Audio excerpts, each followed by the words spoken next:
All right. Hey, guess what? Good evening. My name is Mark Benchap, and welcome to Straight Up. We're going to be on for how long? How long you think we should be on for this evening?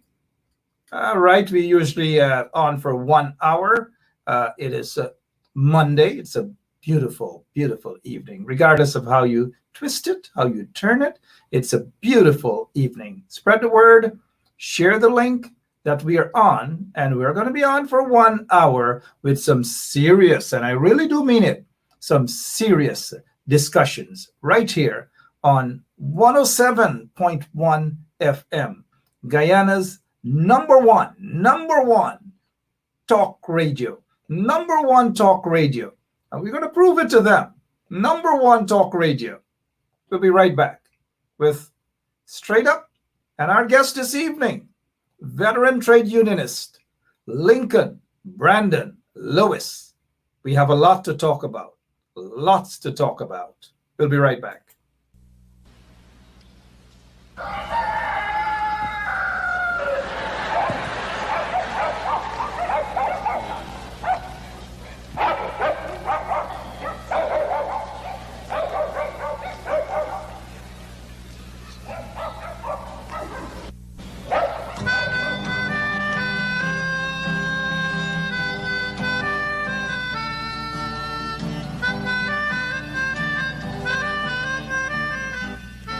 She put a pot on she hair and gone. Them a the first one out on the dam. Basket on she head, bucket in each hand. Hold up on she frock, I wanna she grandson. To the market, them a go. For the morning, the day is dawning. For cock-a-crow to give the villagers a warning. Rise and shine, the birds them a sing. All animal take turn as them join in the waking. Cock-a-crow, dagabag, donkey, bray, horse, and they even duck a quack. Cock-a-crow, dagabag, donkey, bray, horse, and they even duck a quack. Come and hear this sweet story that tell the people about life in the country. All day a back down, me now a come home. The naga jackass yard for fetch the load. Cockle shy hand, bag over shoulder, running by his side, a Rexy and Rover. From the farm, them a come. Sun a go down but up the river. Some washing clothes, some folks are bathing at the water. Fisherman, they catch them a bring. From a canoe boat, man, them start offloading. Aymara, Kwakwari, Hail Baka Kuma Kuma, even Lokonani. Aymara, Kwakwari, Hail Baka Kuma Kuma, even Bangameri. Listen to this sweet story that tell the people about life in the country. Them children glad when the weekend come. Out in the yard, them all gather round. Some a play catcher, some making house from straw. Two who come later, a grandma or grandpa. All a sit down just a wait. Moonlight so bright, it's just the right time to listen story or to say a little nursery rhyme. Grandpa voice a echo in the night as he tell the tale, some picnic are there with fright. Oh, Ligan, Mungeza, Massa Kurma, Bura, Nancy, even Watamuma. Oh, Ligan, Mungeza, Massa Kurma, Bura, Nancy, even Watamuma. Yeah, man, that's the true story that tell the people about life in the country, life in the country.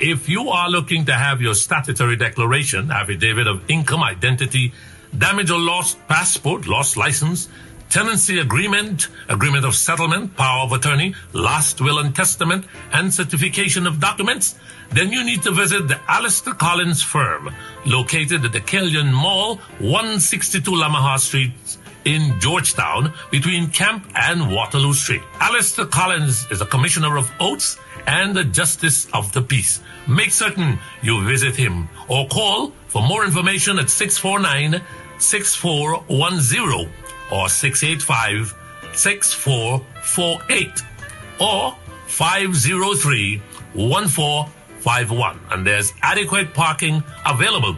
Go down to the Alistair Collins firm and have all of your legal issues settled and brought to the fore. Alistair Collins firm. Contact them at Alistair Collins firm.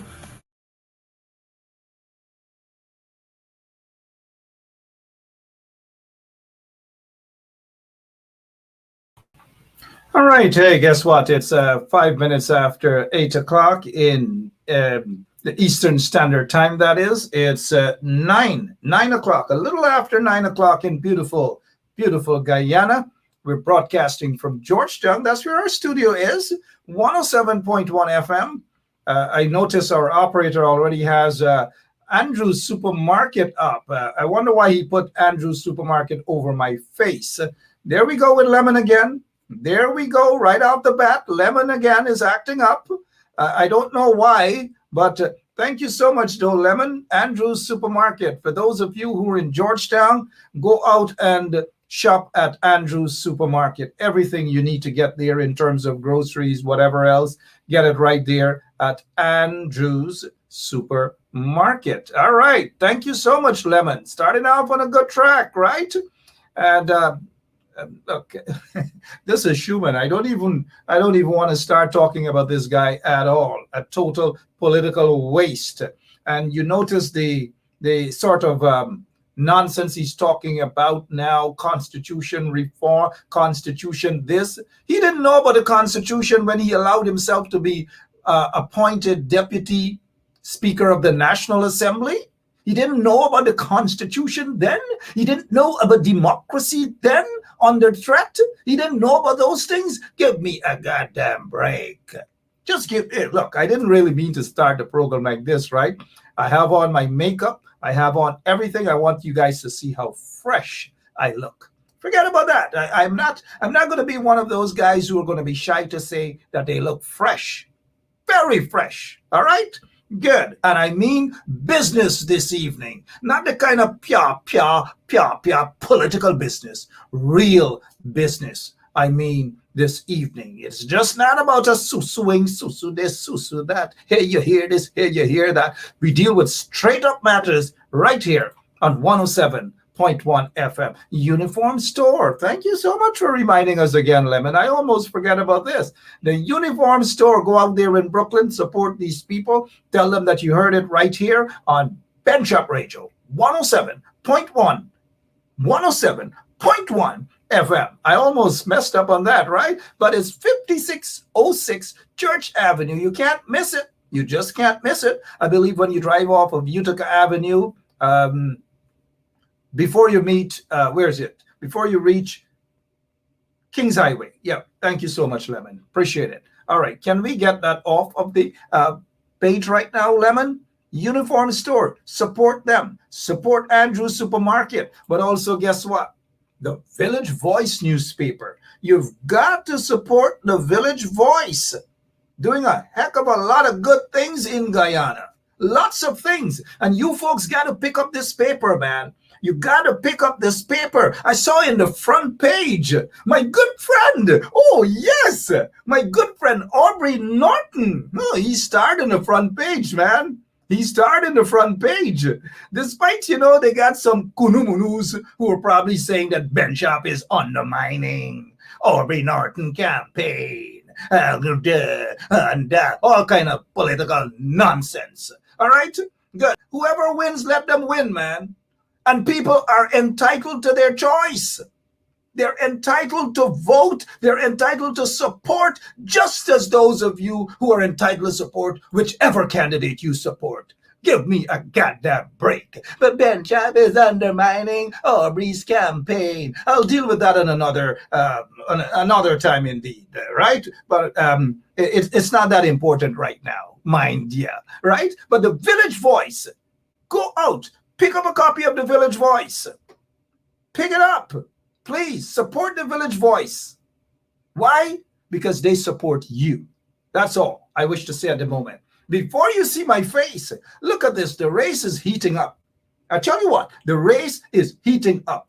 The road to Congress, PNCR Congress, it is heating up. And I'll tell you why it's heating up. I know that it's heating up. It's not a clear-cut race. Anything can happen in this race. I know you have your candidate, and some of you choose Harman, some of you got Norton, some of you got Van West Charles. Well, we don't know of any other candidate in the race because my friend David Arthur Granger, there was no nomination for him.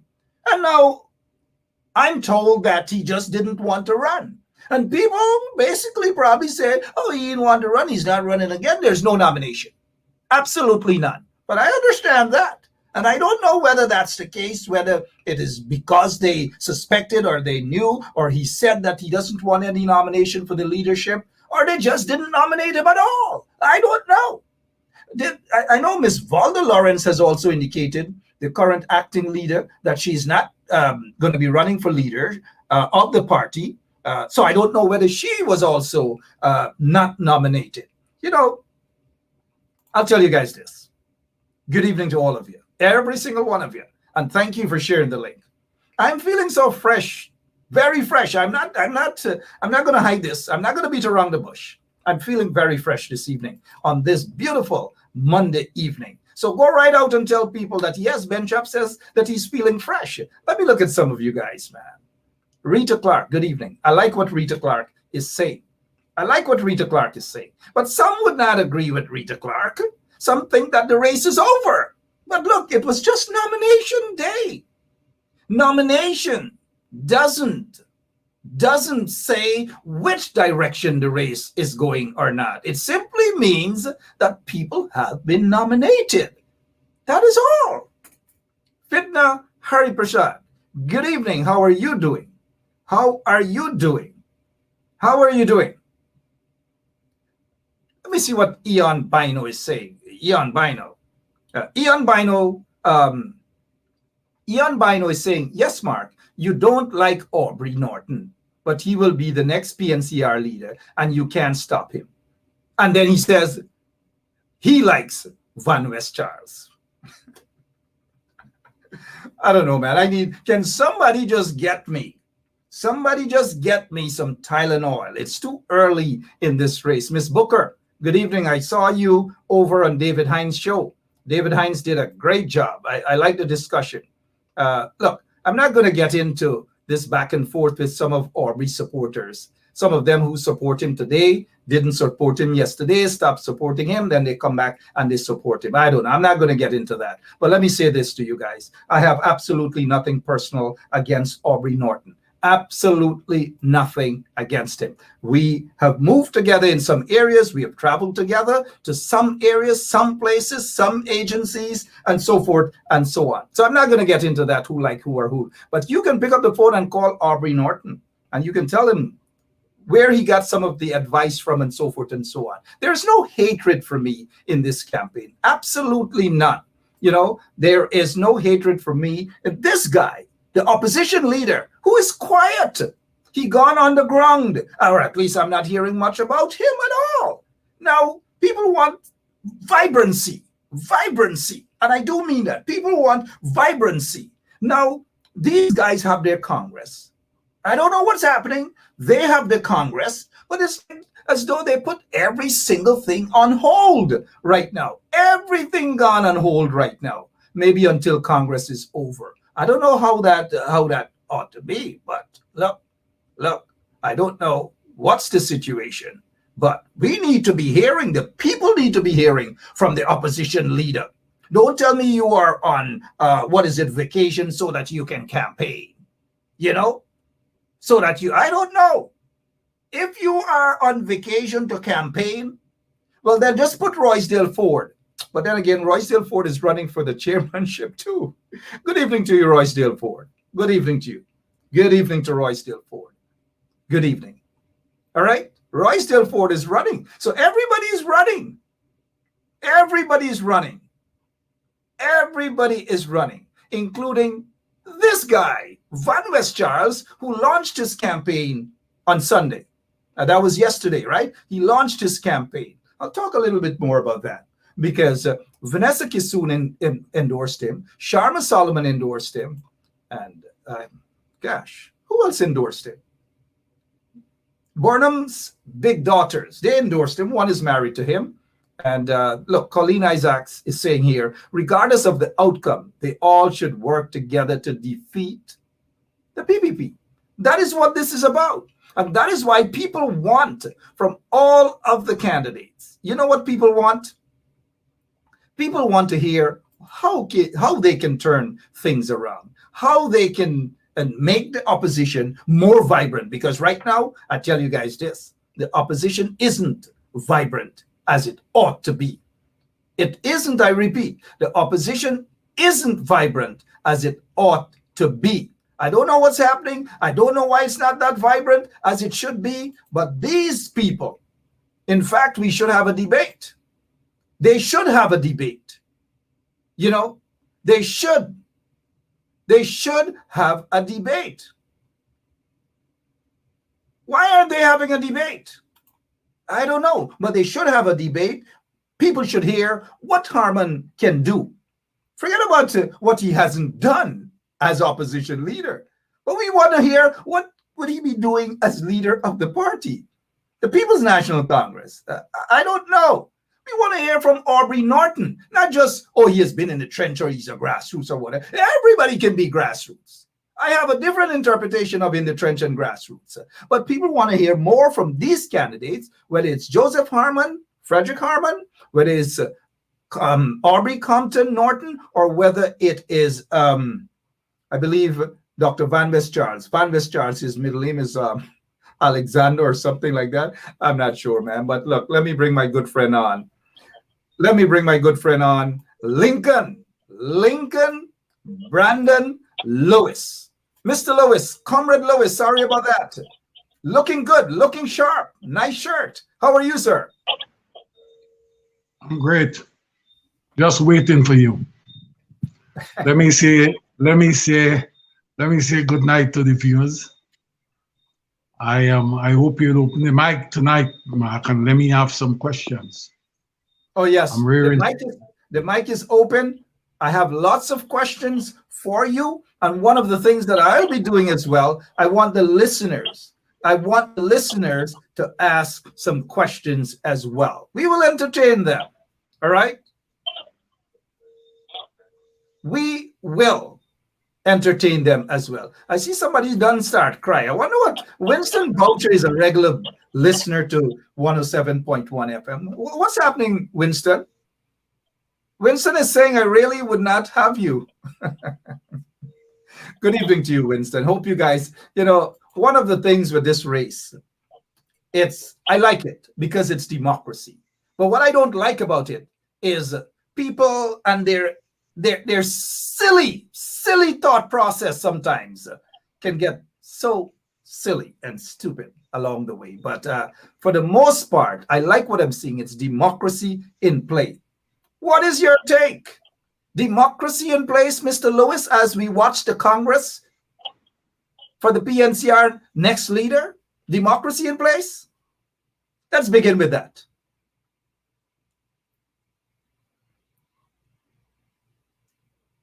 Right off the bat, internet problems. Right off the bat, internet problems. I don't know what's happening. But you guys can close your eyes for a moment. Close your eyes for a moment and pray for Lincoln Lewis internet service to come back up. Something is wrong. And speaking of internet service, right? Remember the other day, it was the installed regime that actually sued Digicel. And they were bringing the the CEO of Digicel, saying that they owe lots of monies, millions of dollars to the frequency, for their frequency, millions of dollars. But you know what? One of the things that they're not going to tell you guys is that GT&T also owes money. GT&T also owes money. According to information, that GT&T also owes money for the frequency. But this installed regime didn't take GT&T to court. Their friends at GT&T to court. They took that guy from Jamaica, who is the CEO, to court. Read between the lines what's happening there. Mr. Lewis, Comrade Lewis, welcome back. Thank you, Mark. Yes, I was just talking about the race to Congress so that the nation or the supporters of the PNCR will be able to, those who can vote, those who are actually members of the party, those who can vote. What is your take on this upcoming Congress in terms of how the candidates are conducting themselves and so forth? The PNC is a national party. And let me start by saying that the PNC has to discuss issues, and the candidates need to give some degree of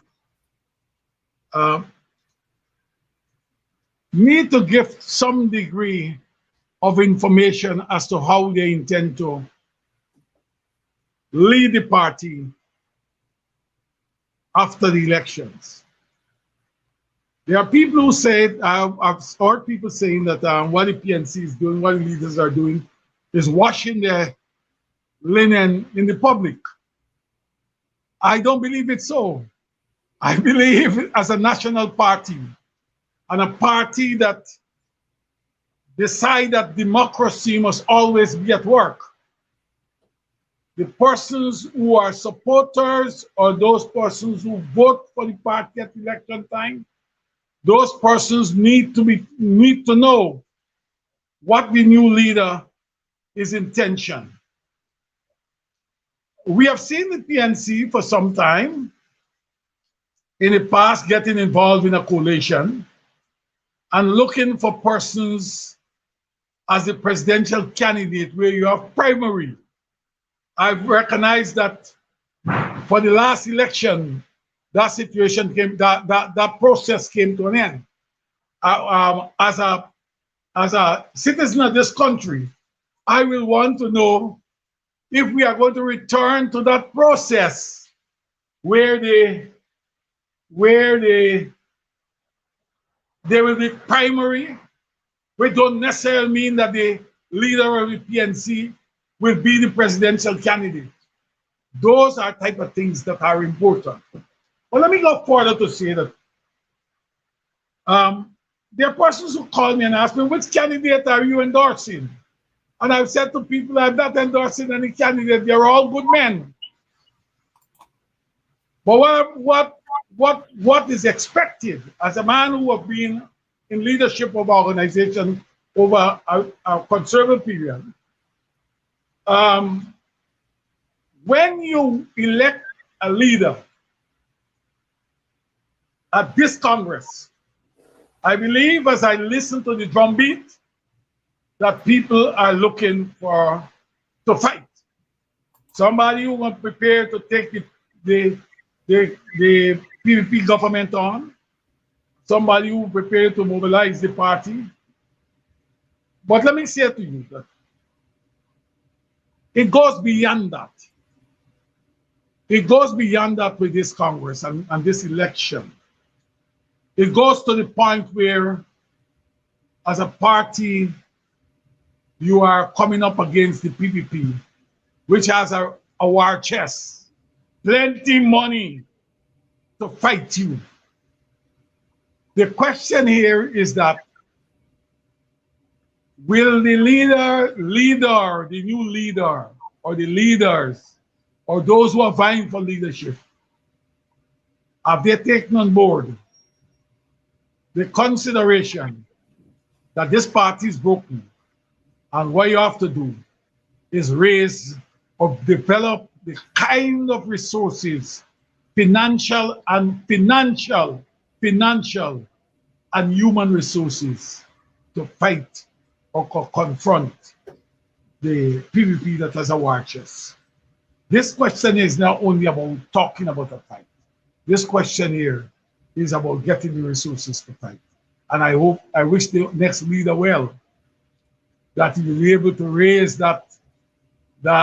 those resources that can help to fight, help to pursue a program, help to make a program, to realize a program. And not after 2 years, the membership of the party becomes very disenchanted, and there is another leader that bites the dust. These things have to be taken into consideration as we move forward. So the road to Congress, please, may be glittered with gold and diamond. But when you get in Congress, please, I hope you will be able to bring the diamonds and the gold inside here to realize the dreams and aspirations of the membership. All right. Well said.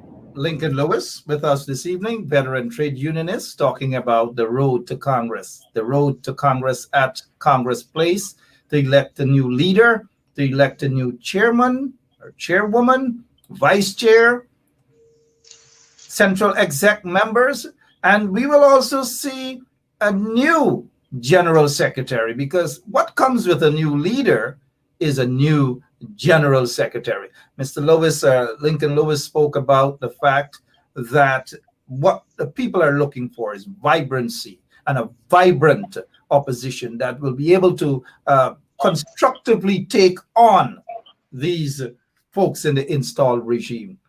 During this process, in my opinion, during this process, Lincoln, I'm not seeing much aggression towards the PPP regime. It's as though these folks in the opposition just gone to sleep. Have you made that observation as well, or is it just me? Mark, let me say to you that while you are bringing this to our attention, you know, I've been in this business a long time, and let me tell you what has happened. In my own analysis, you have got a new leader of the opposition who has been there for a year. I am not of the opinion that many who shape opinion in society, which includes myself, we have taken the time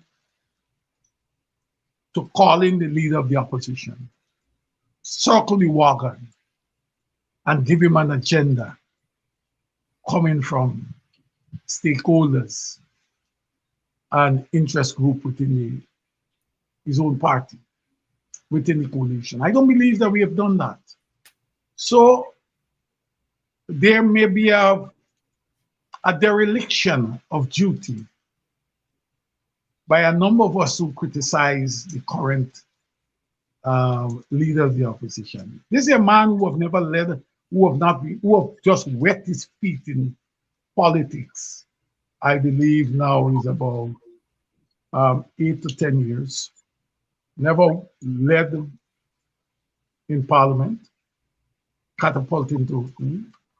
I want to tell you, I will not brief for these guys, but I believe equally, if we are going to, as how we argue for the implementation of Article 30, I believe that we should rally around this man and give him an agenda.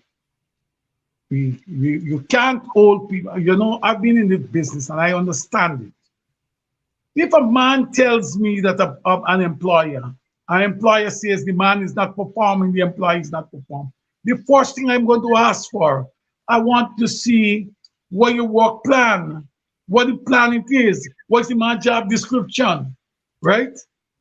In the case of the current opposition leader, I don't believe we have that. And I when this election finishes, I believe people like me and others, we need to work, stand up and talk, win or lose. The position of the leader of the opposition is a position that is constitutional, and we must hold him. We must give him a program, agenda, and we must hold him accountable, and we must work with him also to make sure that it's been achieved. That's my well, good point in terms of they have to have an agenda as to how they intend to manage the opposition, how they intend to confront the regime of the day. There's so many issues of which they can confront the regime. But majority. Can I tell you something, Mark? Can I tell you something? Sure. Let me tell you this about this thing, Mark. The constitutionally, a bill may go to the National Assembly. And that bill have some things that are obnoxious and will impact negatively to the constituent of the opposition. And while you can go in there and debate it, you can talk till the cows come home, the PPP will ram it through Parliament. What we need is a concerted approach, not only the agenda of the PPP, of the coalition, but what the PPP tables in National Assembly, but you need a collective approach that informs, that is buttressed by political action, by the political parties and other interest groups. You have to bring the forces together to do it. And when I talked earlier about the role of the new leader of the PNC, I am talking against the backdrop that to do those things, it will require the resources to keep the struggle going. That is what is necessary.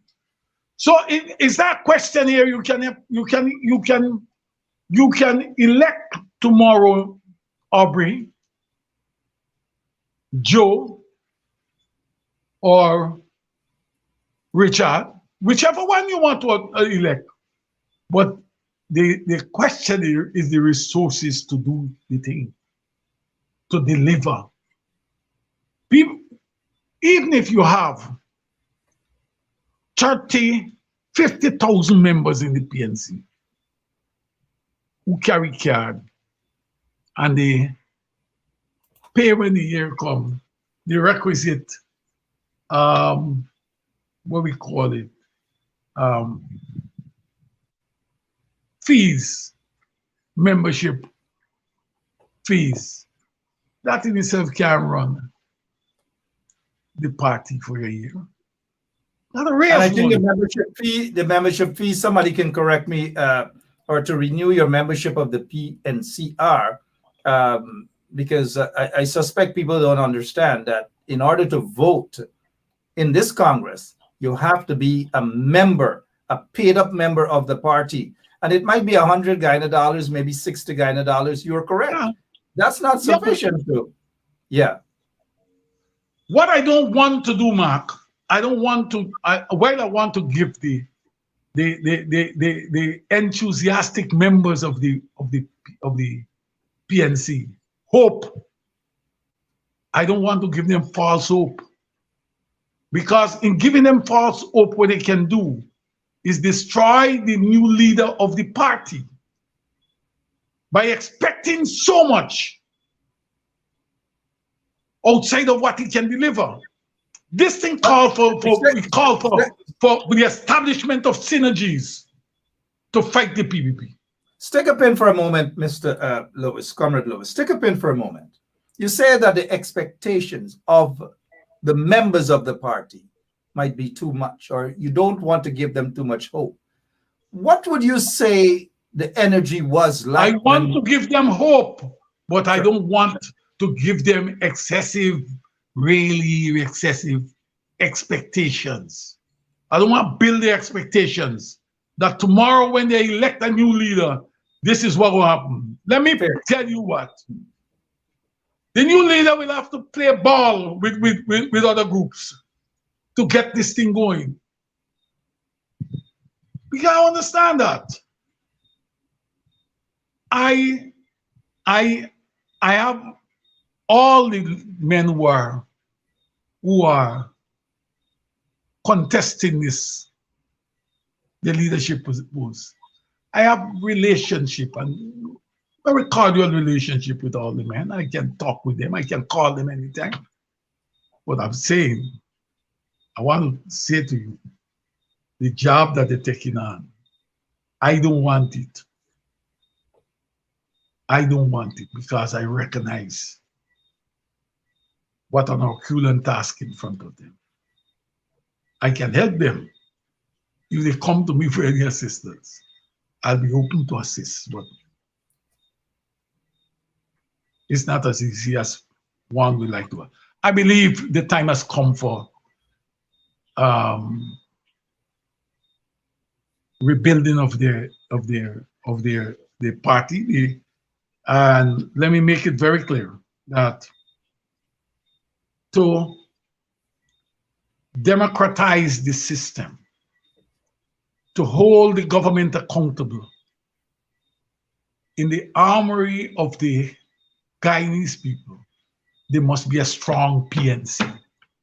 Don't run away from it because it represents a mass-based organization that represents the interest. It is the voice of a group of people and represent the interests of a large group.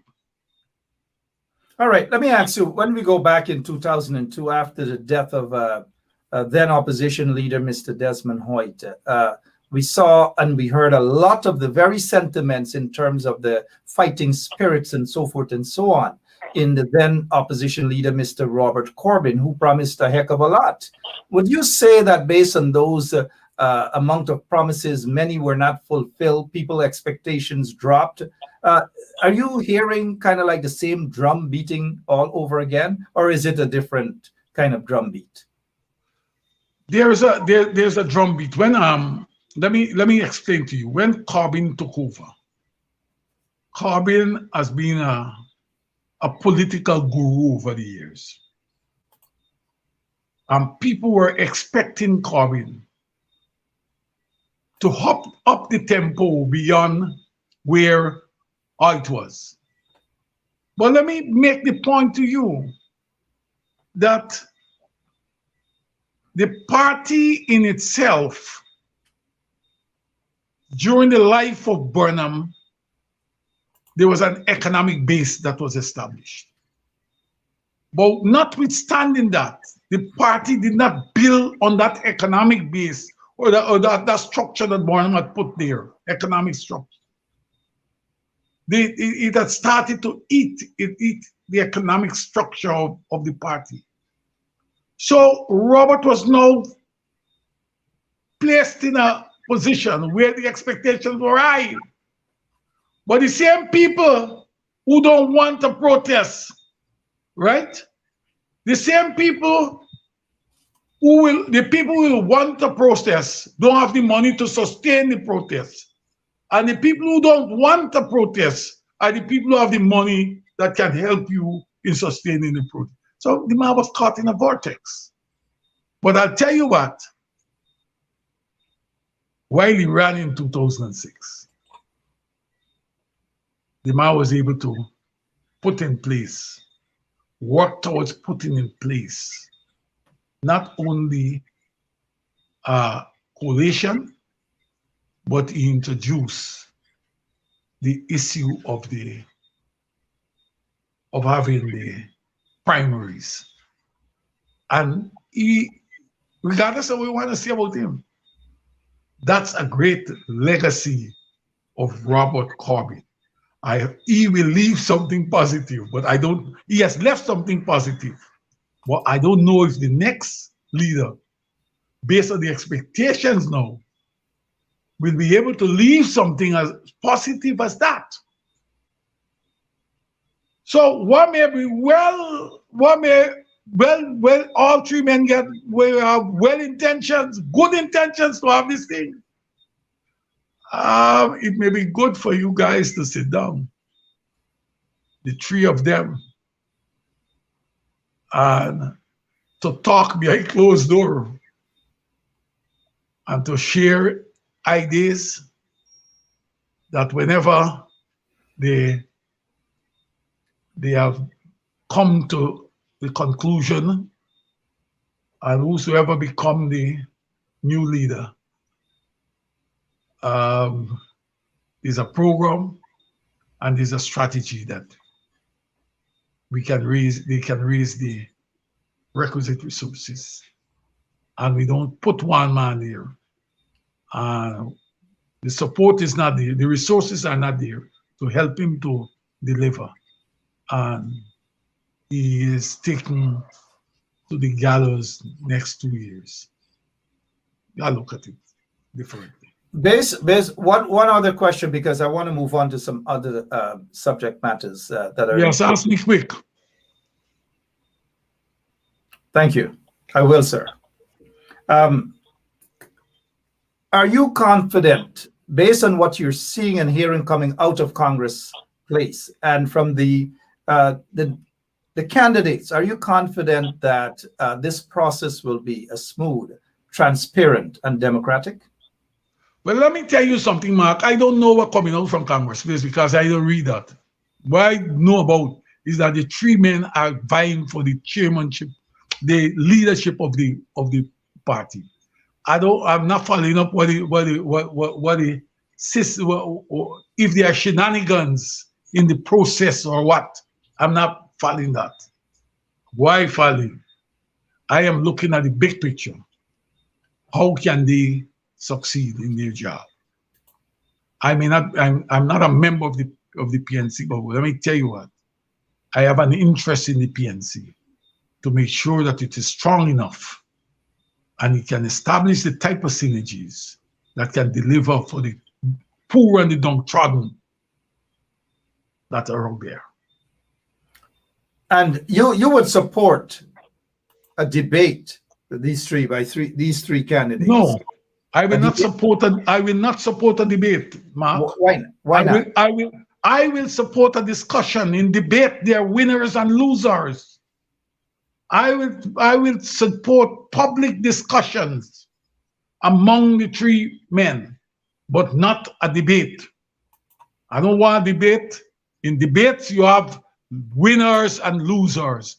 I would like to see that when they discuss in the public, at the end of it, there is some united position that they can come out with, and whosoever the what you call the delegates cast the ballot for to become the new leader, we can look at it, or they can discuss and they can come out with something that make the process easier for us, and not only making the process, but when at the end of the Congress, there's no blood on the carpet. There is, you come out as a united group, the united group, where the supporters of Norton, the supporters of Harmon, and the supporters of Van Charles coming out, holding hands with the intent of crusading across this country to bring betterment for the people of this country. That's all I'd say. All right, well said. Well said. I have absolutely nothing else to add to that other than a discussion, a debate, whatever it takes.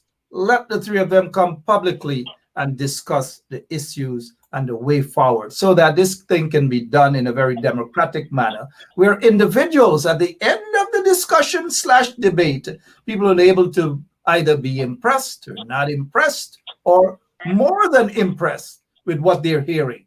And that can able to change things around.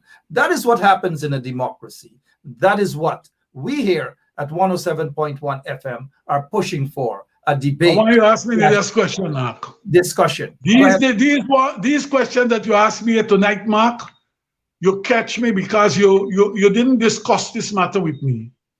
You understand me? But you put me in a vortex where I have to deal with them. So let me deal now with the cost of living. Let me deal with the problems where this government going out. Put me in this. You understand me? I've noticed, I was just about to get to that. If you notice, Lemon has his hand already on the pulse to discuss this here first.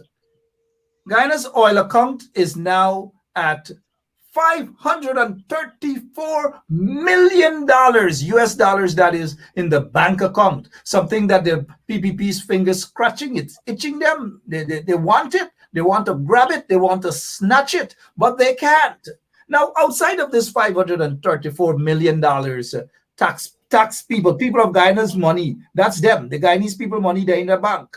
But the PPP can't get to it. But yet we are hearing that ExxonMobil has a bill that they have submitted to the regime that they, taxpayers, now have to pay to the tune of 9 or close to 10 billion US dollars. How much does that hurt you, Mr. Lewis?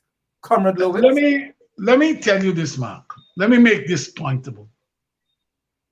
The PPP. They don't care about the problems that confront the ordinary man. You have a clique of politicians together with the families and a business community who intend to make money on the backs of the workers and the poor in this country. They don't care about anything. You see that story you're talking about, how much money they get in the bank?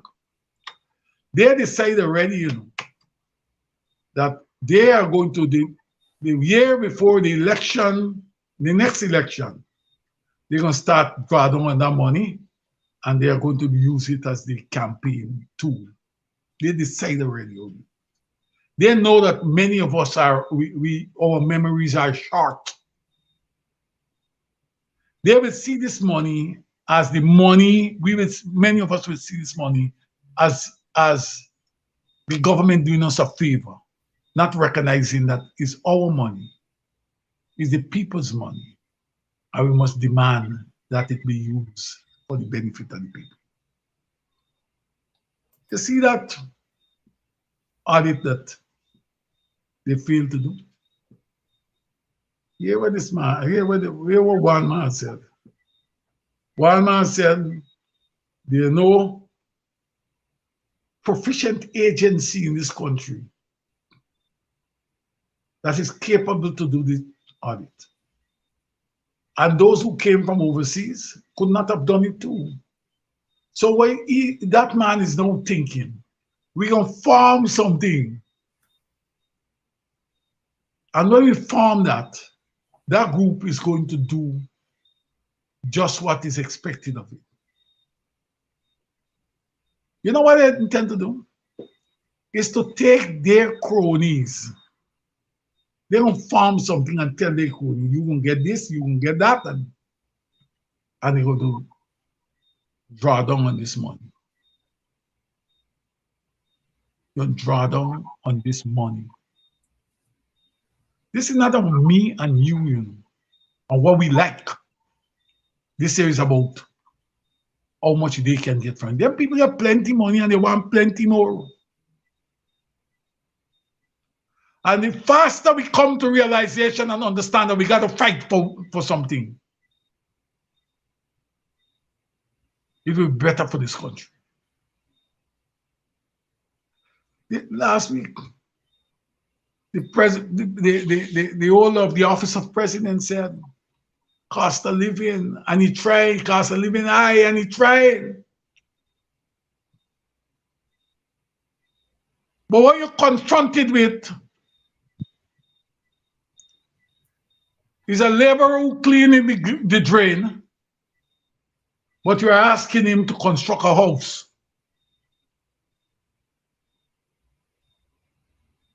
Ali and is courts are not competent enough to respond to the problem of this economy. Where we are now, where the cost of living is going up and nothing can be done. I ask myself, how do people, let me give you an example.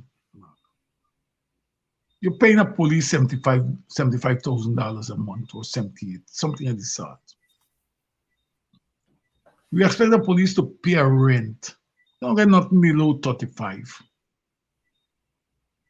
You may get a child and a wife. What are you gonna do? What are you gonna get she? How are you gonna take care of food? How are you gonna pay passage to go to work? And they will tell me, say the police must not take bribe. But you getting $1 million a month, are you taking bribe? That's the problem we have in this society.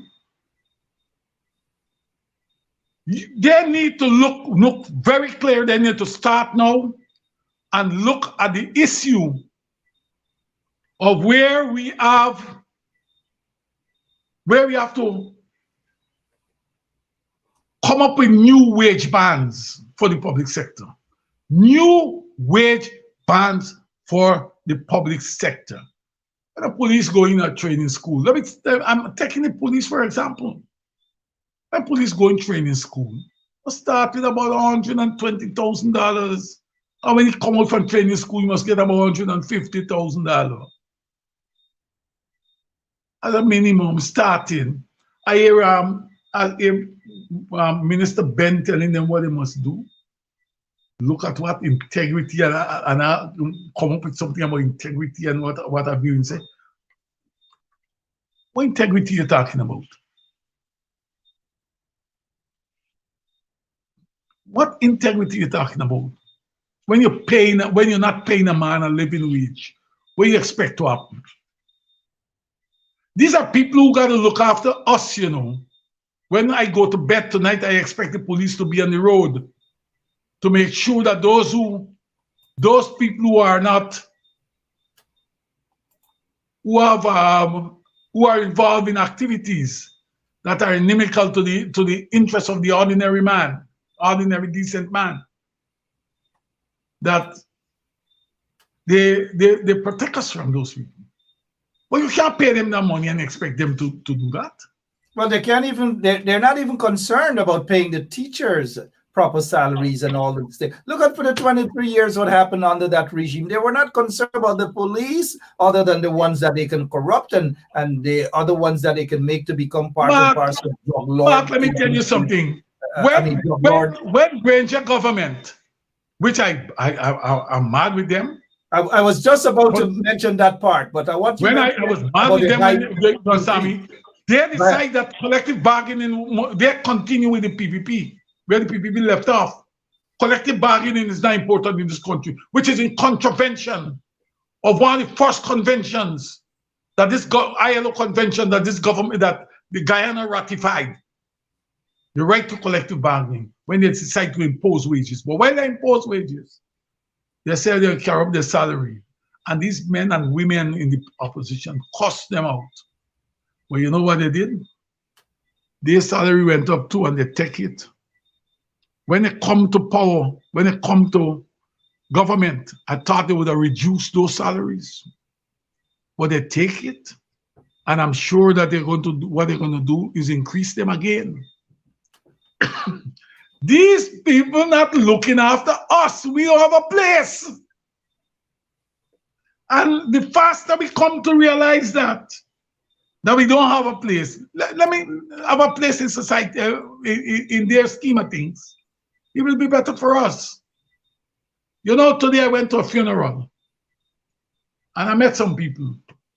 And one man, about a group tell me, man, you get people who are professionals of African descent and who are in the present government and they're getting good conditions and what have you. I had to say to some of them, Don't give, if you want to join the bunch of brigands, you go and join them. Don't come to me to give me any justification for you to. It's your right to do so. Okay? But I ain't going. I ain't want anything. Right? I say that to say this to you. These guys know how to, you can elect your leaders in any community. And if they don't like your leaders, they will get leaders. They will appoint some people and make them your leaders. So they talk with you, because when they go overseas, they will walk with them and they will say, man, Lois and Ben's Cup and Hines and all of them, and the people in the PNC accusing us of racism. But look here, look what we have here. We have African people here who are thing. Yes, their faces. Their faces. And I want to say that for those who want to go and collect your few pieces of shillings and at the selling of your brothers and sisters, you can do that. It always happened. It happened in the past, it's happening now, and I don't expect it to change in the future. As one unionist, I remember one unionist, I said to him some years ago, when he said to me, what he has acquired. And I said to him, well, I don't look after it. When you're dead, when you, what will be your legacy? He said to me, legacy. He said, when I dead and gone. He said to me, when I dead and gone. My children and my grandchildren, they got to deal with that. I live in now. Right? That is the type of people that we have in this society. And that brings me to the point, Mark. You see how fast they run to solve issues in sugar industry? And guys, so fast. They had a strike before last, they had a striking at both Island then. The union that there is Nasi. You know what they did? They run fast to have it resolved. You got the people in Bobby's River at BCGI whose pay, whose terminal benefits are not consistent with what the law says. We'll be pursuing it with this government. And every time you talk, the minister telling you what telling me, but the company is not operational. It's on the books, it's legally.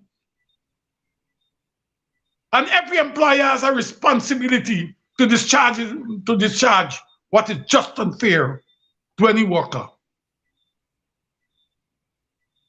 But you know why? Because a bunch of black people and the union that represent them is not a union that's going to walk and sing the tune. Well, let me ask you this question, Lincoln. In terms of BOSAI and the workers not getting a fair share and being discriminated against, is it this particular problem started under this installed regime, or it existed during? I am talking about BCGI, not BOSAI. Bauxite Company Guyana Incorporated. BCGI. So this is a new problem. So this is a new problem. This thing started since the PVP, you know. This thing started 2009. They started with this thing. Mark, you and I went out and picket Mansour Nadir. You remember? Oh yeah, several times, right? Trump was there with us. Yeah. Well, actually, right? we had to force. You know what? You know what you are getting now? There's a process of recolonization. A process of recolonization of one group of people. And there's another process where you know the group that they're recolonizing are the African people primarily. And there's another process of where you know people from Southeast Asia and give them work in this country, right? Equivalent to what the indentured servants conditions, what the indentured servants enjoyed. So we have to, as a people, we got to stand up, look at what this government is doing. But here my question though, Lincoln. Yeah. That particular problem that started in 2009 and we beat the streets and protested in front of the Russian embassy and all over that we were in front of Mansour Nadi's office and so forth.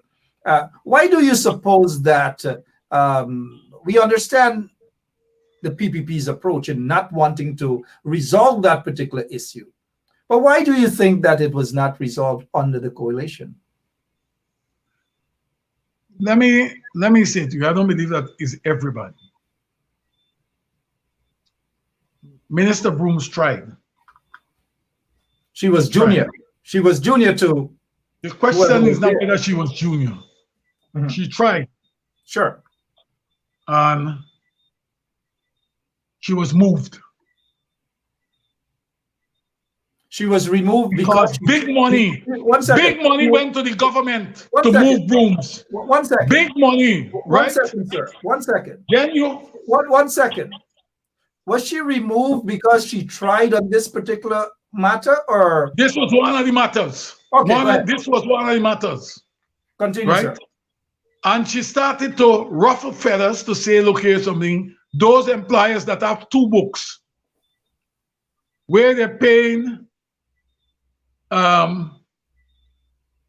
one showing that they're paying the minimum wage and they're getting an NIS where they're not paying the NIS, and the real book show that they're not paying at all.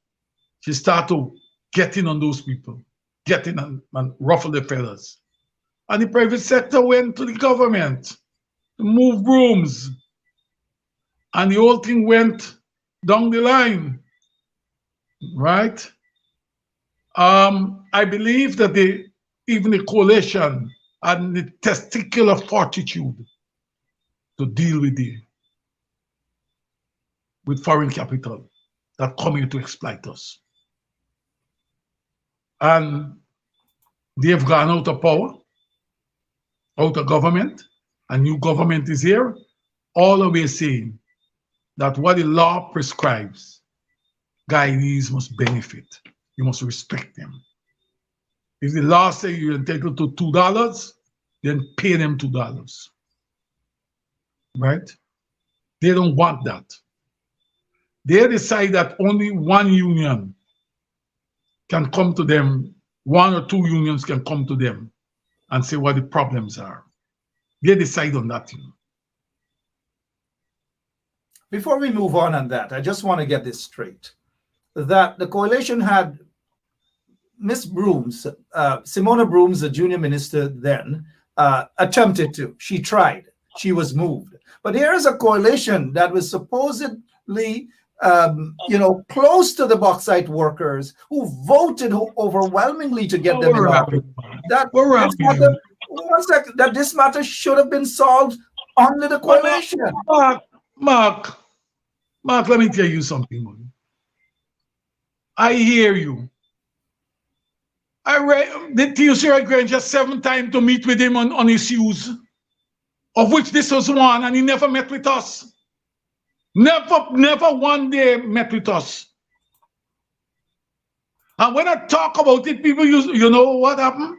Many persons who are supporters or members of the supporters of the coalition and members of the PNC, they stop talking to you.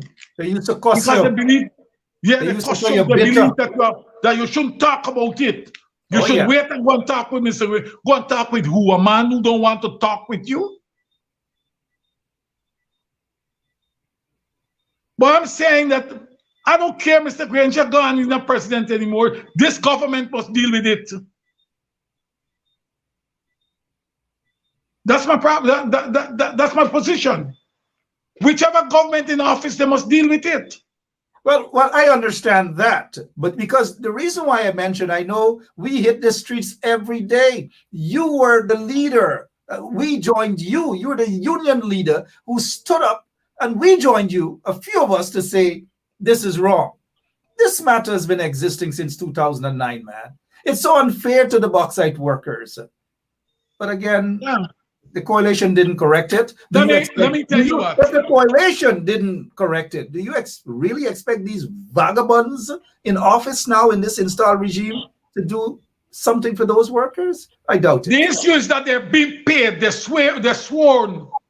They took out oath what they're going to do when it comes to the Constitution, right? They are being paid by the people's the taxpayers' money. They have a right to do it. They have an obligation to work. All of them. When workers pay union dues, just cost the problem that we have is that when workers pay union dues, just cost the union leader and tell them what they must do, but they won't tell the politician what they must do.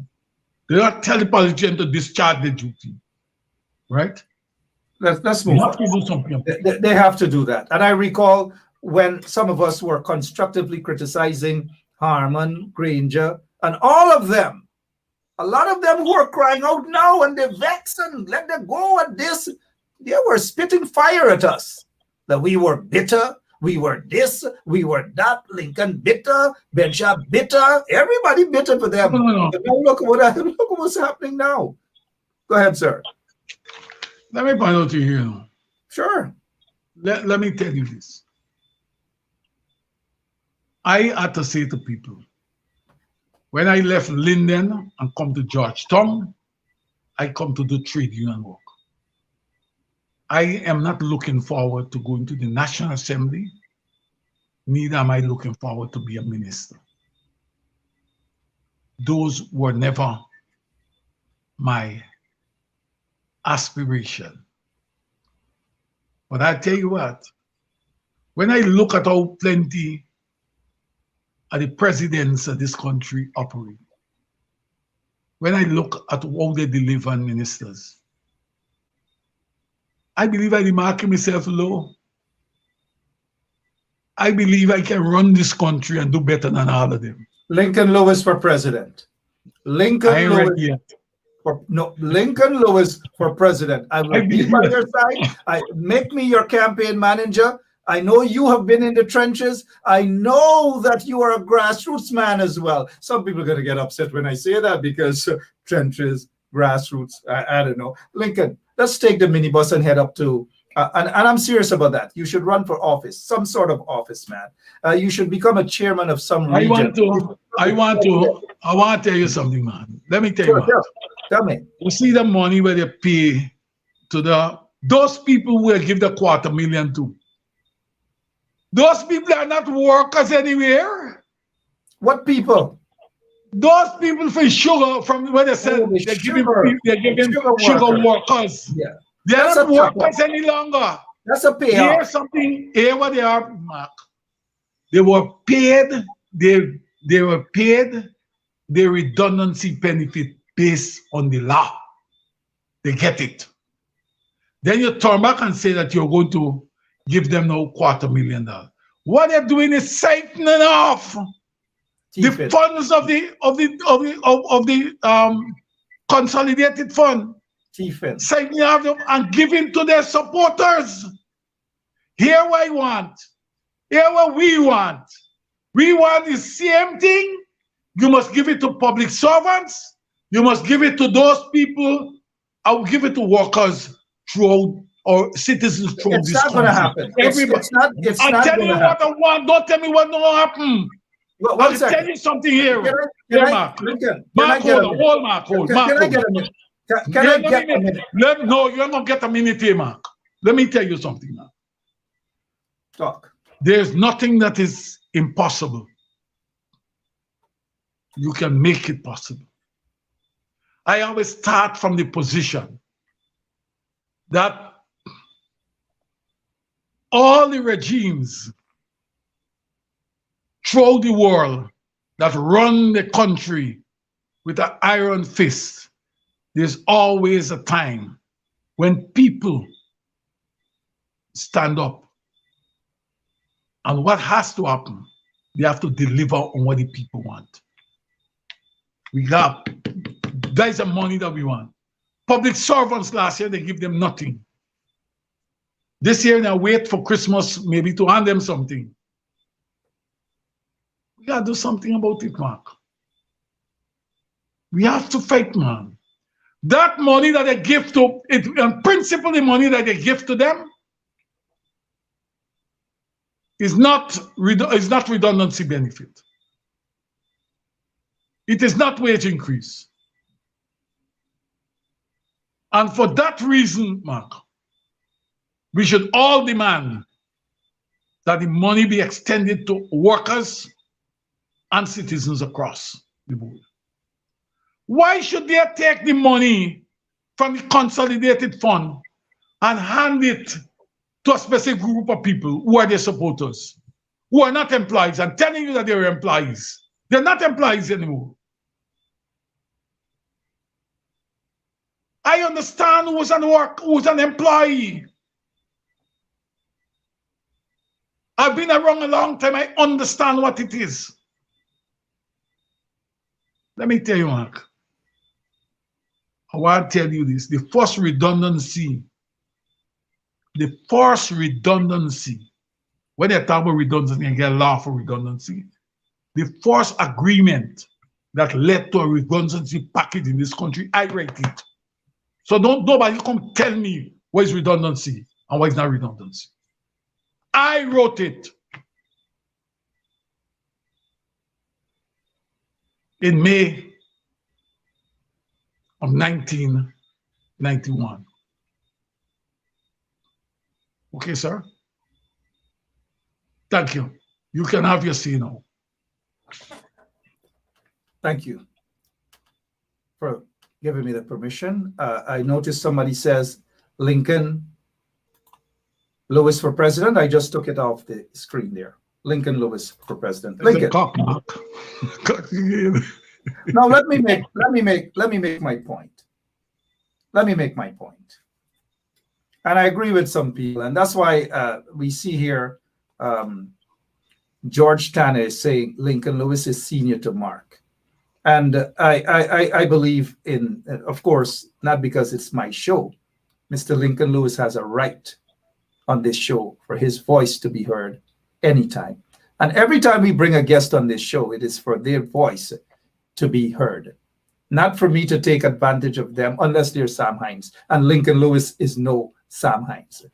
Now, Lincoln, what I was trying to get at is, yes, in terms of what the installed regime dipping their hands in the consolidated funds to illegally give to individuals who had been given already. It is illegal. But yet, the point I'm making, we have an opposition.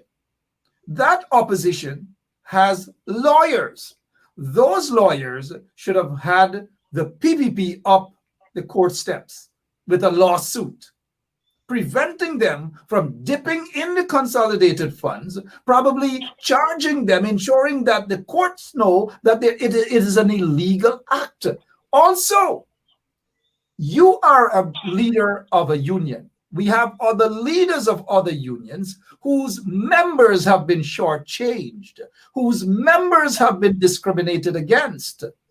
One would have thought that those members should have been out, crying in their numbers, dung their tools, and say, enough is enough.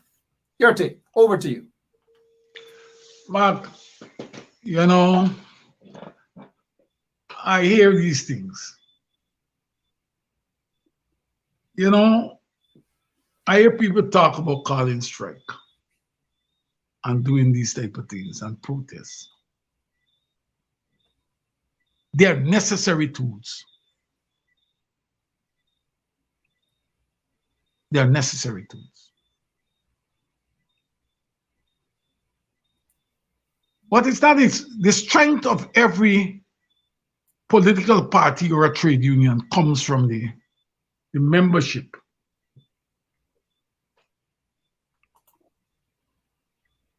I spoke earlier that you gotta get some resources.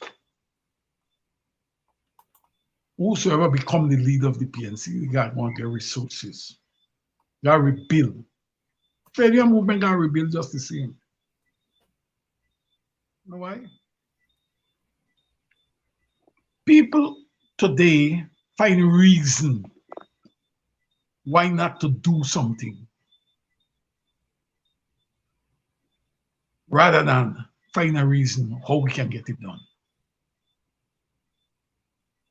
When I spoke earlier, when I said about the money, you said we can't get it. You said, Mark, we can't get it. I was expecting you to tell me or ask me how we can get it. And you work with me to get it.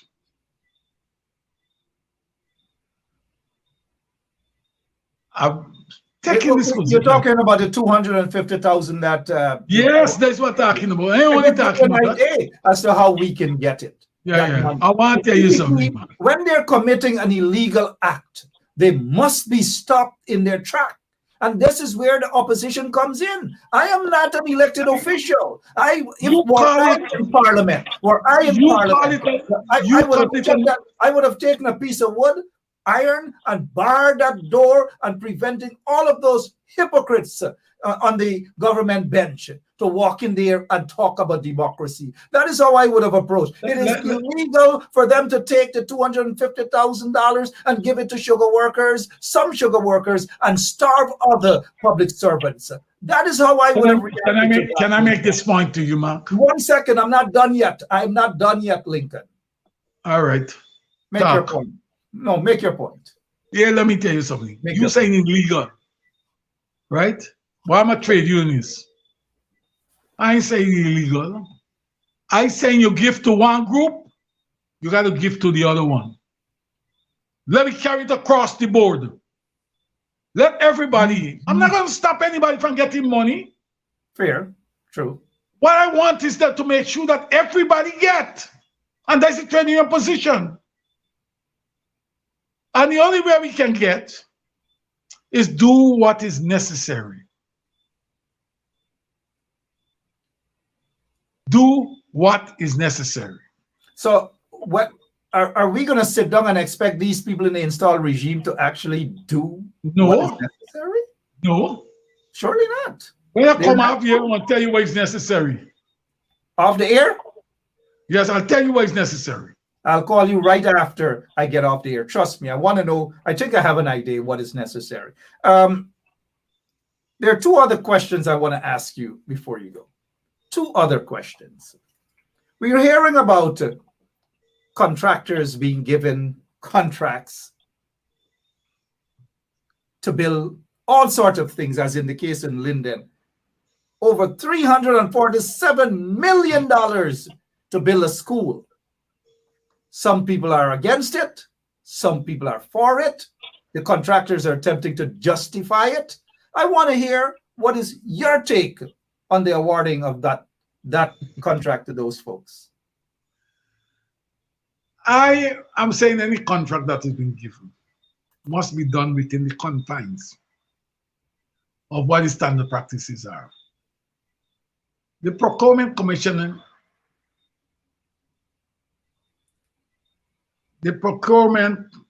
and everything has now been in place.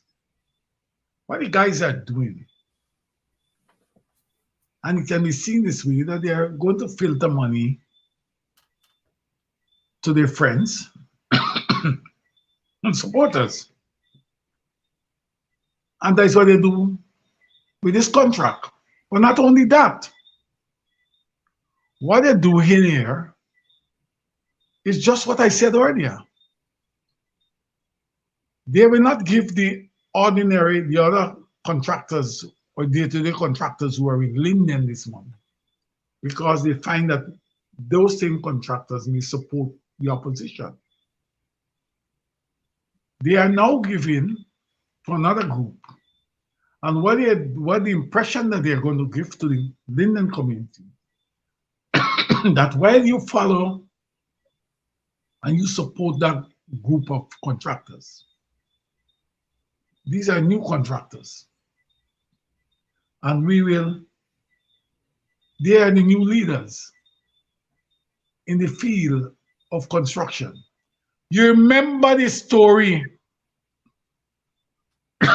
when when a certain president abused the private sector and said that the new group of contractors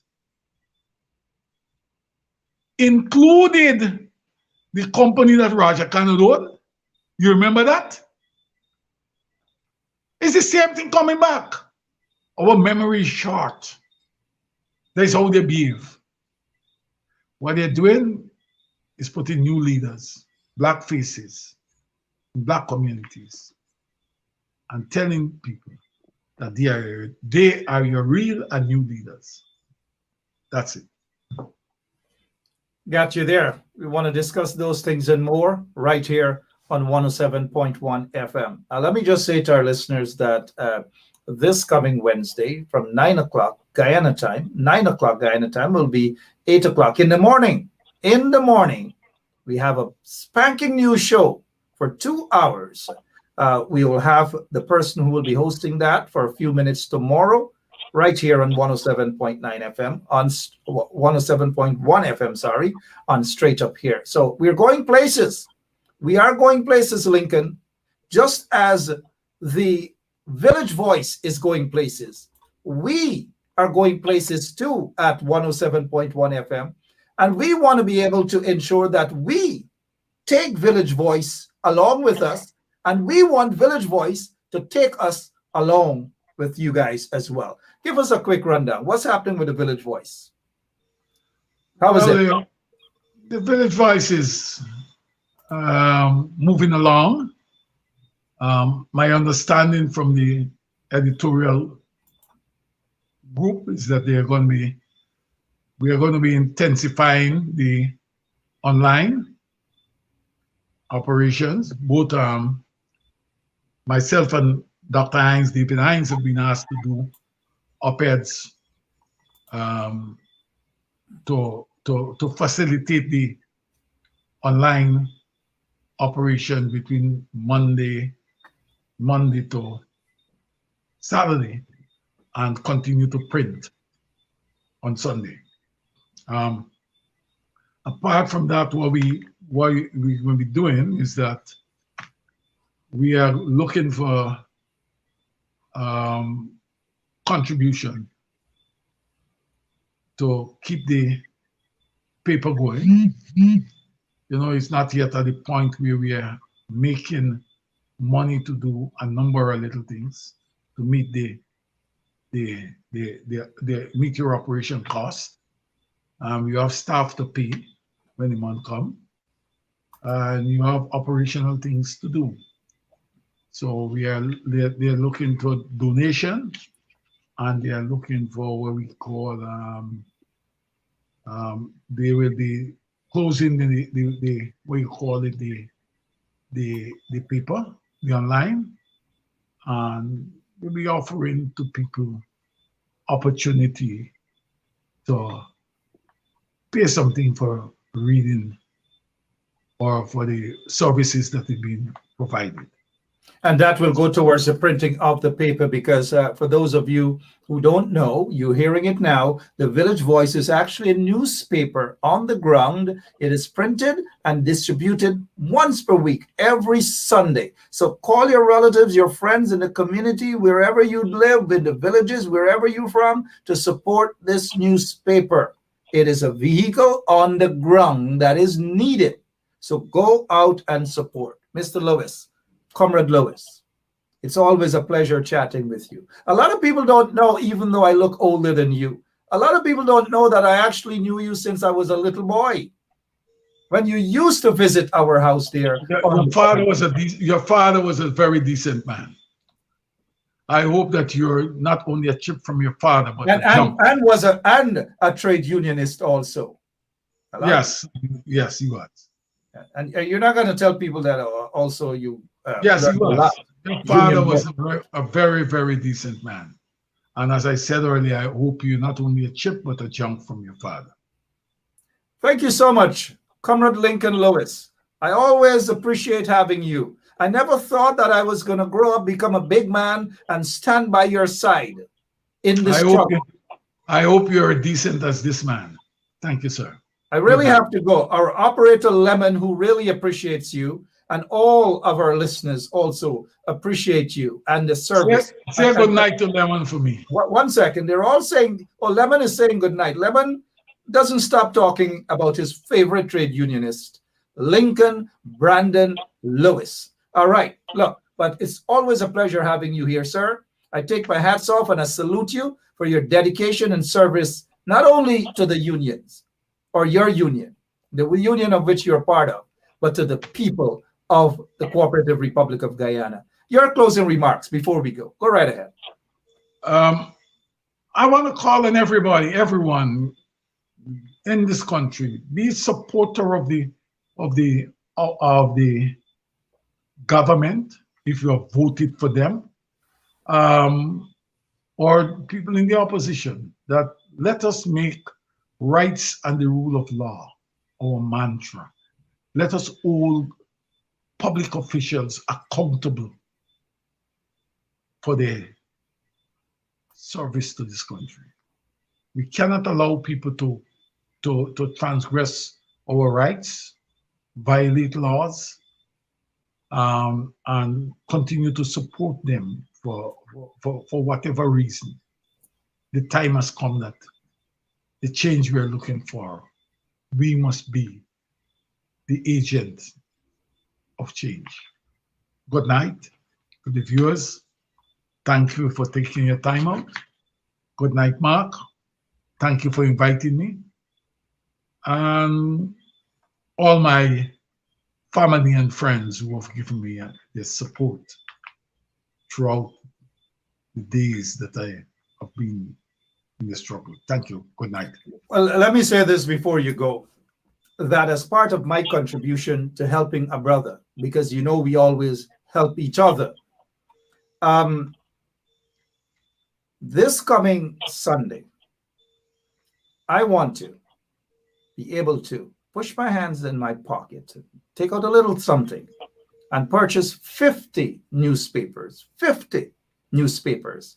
for you and your guys in Guyana to circulate in Alboystown and Tiger Bay. 50 newspapers divided between the two communities. Walk and give them out to the ladies, the mothers, the fathers in those villages, the little kids as well in those areas. 50 compliments of the Ben Sharp Foundation. Thank you. Your newspaper, the newspaper, Village Voice, deserves to exist for a long time. I wish you guys all the best, Lincoln. All the best. Thank you. Thank you. All right, Lincoln Brandon Lewis dear. We really have to support each other. We have a listener all the way in the Philippines, Gina Lindy. Gina, how are you doing? And thank you so much for listening. Spread the word in the Philippines about Ben Sharp Radio, 107.1 FM. And if you want to come on this show sometime, Gina Lindy, inbox me, inbox Lemon right here on Ben Sharp Radio. And we'd love to have you on for a few minutes to talk about how life is there in the Philippines. Nice to see you. Nice to have you on. Everybody give Gina a big welcome. Gosh, Gina. Good to see you. Really good to see you. All right, everybody's saying hi to Gina. Gina is the star tonight. Welcome, Gina. And to all of you, thank you so much for listening. We'll be back tomorrow. Tomorrow, I'll tell you who my guest will be. Tomorrow evening, I'll tell you, we'll have our operator, Lemon, put that up tomorrow. An interesting guest. You've got to tune in. You've got to listen. I don't know what else to say to you guys other than thank all of you for listening to us. Wish us all the best. We asked the people at the Guyana National Broadcast Authority about our application to broadcast in Linden, in Ituni, in Kokwani. We're still waiting to find out what happened to that application. We're still waiting. We want to go places on the ground, expand our radio station. We want to. 107.1 FM is your station because there is no other radio station in Guyana that tells it like it is. None other. There's none. And there's none that comes this close. All the rest, guess what they do? They play music. Every day, bit of or propaganda. Most of them, propaganda of the PPP. Keep W. Ni hong ma. Ni hong ma, right? Keep W is all the way in China. So good evening to the folks out in China. One of these days, Keith, I would love to talk to some of your students and the folks who listen to this show because of you in China. And the next time I visit China, I will stop by and see how you're doing. But for now, I've got to go. Mr. Boucher, something about Winston Boucher. This guy, he looks a bit mischievous, you know. Boucher looks mischievous. But good evening to you, Mr. Boucher. Good evening to all of you guys. And it's always a pleasure to have you guys here. I'm just going to wish you all of the best for the rest of the night. Miss Booker and every one of you. I'll be back tomorrow. Same place, same time, right here on 107.1 FM. Great things in store for you. I noticed David Hines is leaving and telling people he loved them now. Good night, David Hines. Dr. David Hines, good evening. So yes, I love you too. I love every single one of you, even the trench grapples. We love you guys. We know you walk away with information, solid information from this show. And we know that things are rough, politically and otherwise, economically, in Guyana.